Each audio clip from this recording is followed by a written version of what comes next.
Si à travers les œuvres corporelles, nous touchons la chair du Christ dans nos frères et nos sœurs qui ont besoin d'être nourris, vêtus, hébergés, visités, les œuvres spirituelles, quant à elles, qui sont de conseiller, enseigner, pardonner, avertir, prier, touchent plus directement notre condition de pécheur. C'est pourquoi les œuvres corporelles et les œuvres spirituelles ne doivent jamais être séparées. C'est justement en touchant la chair de Jésus crucifié dans le plus nécessiteux que le pécheur peut recevoir en don la conscience de ne se savoir lui-même rien d'autre qu'un pauvre mendiant.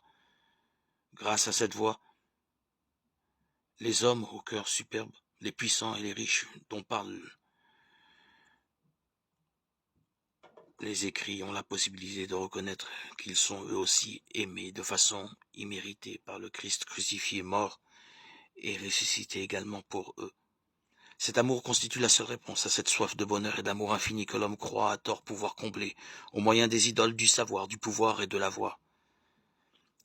Mais il existe toujours le danger qu'à cause d'une fermeture toujours plus hermétique à l'égard du Christ, qui dans la personne du pauvre continue à frapper à la porte de leur cœur, les hommes au cœur superbe, les riches et les puissants finissent par se condamner eux-mêmes à sombrer dans cet abîme éternel de solitude qu'est l'enfer. C'est alors que résonnent à nouveau, pour eux comme pour nous, les paroles ardentes d'Abraham. Ils ont Moïse et les prophètes qui les écoutent. Luc 16, 29. Cette écoute agissante nous préparera le mieux à fêter la victoire définitive sur le péché et sur la mort de l'époux qui est désormais ressuscité et qui désire purifier nos cœurs dans l'attente de son retour.